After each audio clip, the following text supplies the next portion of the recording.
basketball team continues its winning ways despite missing one of its starters, while the men pick up their third win in a row. And in the Bauer Beat, Sean gives you his take on a famous baseball tradition. I'm Brandon Noel. And I'm Sean Bauer. The Coyote swimming and diving teams are preparing for the Summit League Championships, which begin today. And Coyote News' Levi Goots is live with a member of the track and field team to talk about their season so far. But first, the headlines. Taylor?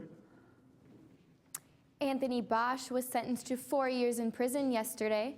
Bosch, the owner of the medical clinic Biogenesis, was convicted of conspiracy to distribute testosterone in October.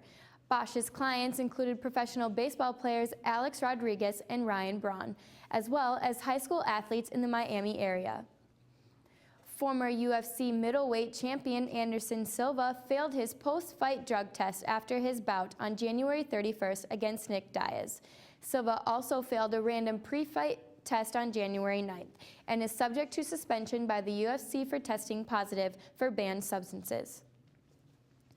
The 1980 United States Miracle on Ice team will reunite for the first time in 35 years this weekend in Lake Placid, New York.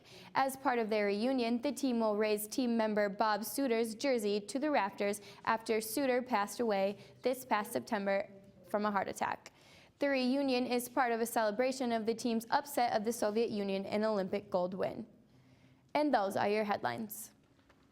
The USD men's basketball team stayed hot last night as they defeated non-conference Fort Olivia at the Dakota Dome for their third consecutive win. The Coyotes were led by Casey Kasserbauer's 5 3-point field goals and shot better than 50% from the field as a team. The win moves USD to 14-14 on the year, and it's just the third time this season the Coyotes have had a 500 record or better. USD plays next this Saturday as they host IUPUI at the Dome. On Sunday, the Coyote softball team tallied a 6-0 win against Texas A&M Corpus Christi.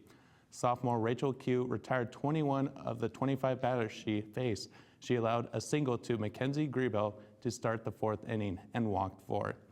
Griebel was the only Islander who touched second base. Catcher Allie Daly and second baseman Sidney Hancock added RBI singles later in the third. Third baseman Matt Lee Jones added an RBI single in the fourth to make it 6-0. Jones was 2 for 4 on Sunday and has hit safely in 7 consecutive games. South Dakota's first baseman Yvonne Minogue was 1 for 3 and scored twice Sunday. She's hit safely in all 9 games this season. South Dakota's next set of games take place February 27th through March 1st at a tournament hosted by North Florida in Jacksonville. The swimming and diving teams are in Indiana today to compete in the Summit League Championships. As Coyote News' Kayla Dorhout reports, members of the team say they're ready to give each other support. The Summit League has given the swimming and diving team weekly honors throughout this season, and now they're at the championships. Coach Jason Mahold says they will concentrate on the team, not their competition. You'll see our team for sure, I think, improve from last year just off of the fact that we're not going to be overly concerned about what everyone else is doing, more focused on what we're doing. The team has tried different things in preparation for the competition. Coach Mahold says the team has made improvements in and out of the water this season, and at the Summit League Championships, they will be focused and ready. We've gotten a lot stronger, I think, this year than we have in the past. We spent more time in the weight room, more time doing some stuff on land that we haven't done in the past. I think that's kind of paid off for us. Even with individual training, the team has not forgotten each other.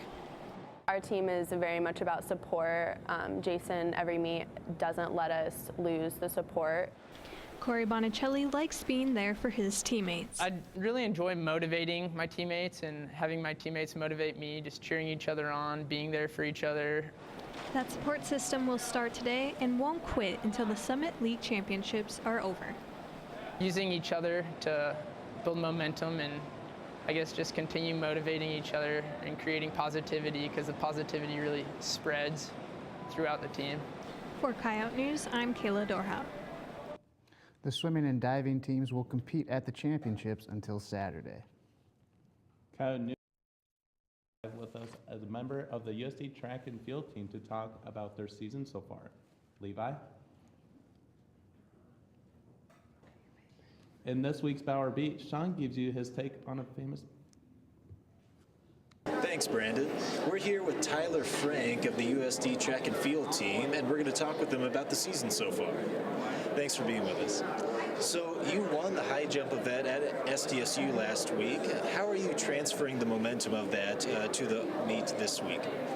Well, I would start off with the week before. I ended up with a high jump personal best of 6'9" 3/4 and kind of fell off a little bit in Brookings. Hoping to pick that up this week, being that conference is the following. So. Very good, thank you. The USD track team will compete in the Dakota Dome this Friday. Live from the muck, I'm Levi Goots. Thanks, Levi. In this week's Bauer Beat, Sean gives you his take on a famous baseball tradition. I've always considered the New York Yankees the greatest organization in all of sports. The championships they've won, the history of their franchise, and the legends who've played for them make that very believable.